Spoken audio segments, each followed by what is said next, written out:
President Trump is the deep state's biggest enemy.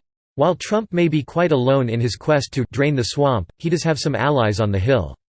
Members of the Freedom Caucus have been assisting Trump in his battle with Mueller and his band of Democrats in charge of the witch hunt that after 2 years has produced zero evidence of Russian collusion.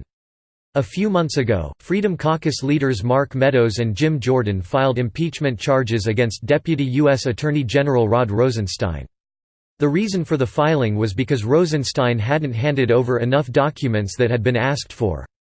In July, Vox reported, Hardline conservatives have backed down from a threat to imminently force a House vote on impeaching Deputy Attorney General Rod Rosenstein. On Wednesday night, Freedom Caucus leaders Reps. Mark Meadows (RNC) and Jim Jordan (RO) filed articles of impeachment against Rosenstein. The stated reason was mainly that Rosenstein allegedly wasn't giving enough documents to Congress.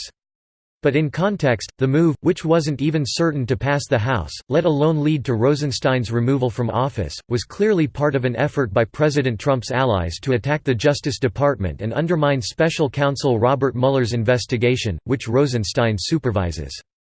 When Meadows filed the impeachment articles, only 11 of the 236 Republicans in the House were willing to sign on to them, making it unclear how much support his effort had. House Oversight Committee Chair Trey Gowdy, for instance, had said earlier that he wouldn't back the effort. Impeach him for what? He asked.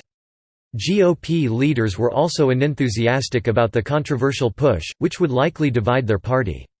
However, Meadows had the opportunity to use House rules to file a «privileged motion», which would require a vote from the full House in the next 2 days, effectively forcing his colleagues to take a stand on impeaching Rosenstein even though there have been no hearings on the matter and little debate about it.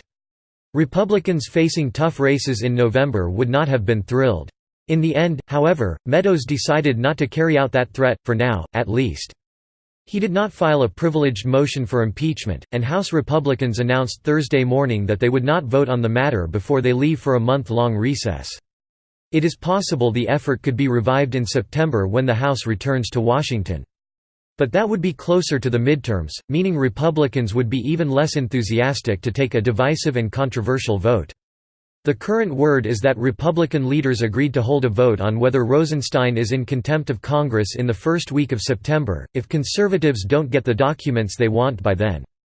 That's a weaker alternative to an impeachment vote, which at least had the potential to remove him from office. After conservatives had agreed to back down from the impeachment push, Speaker Paul Ryan announced publicly that he did not support impeaching Rosenstein. "I don't think that this rises to the level of high crimes and misdemeanors," he said. Meanwhile, word leaked out that Jordan, who co-wrote the impeachment articles, will soon announce that he's running to replace the retiring Ryan as Speaker. Now, this could be seen as bad news in the fight against the deep state, but there is a little hope. Last month, leaked audio of Rep. Devin Nunes seemed to indicate that Rosenstein could be impeached at a later date. The timing was wrong for it.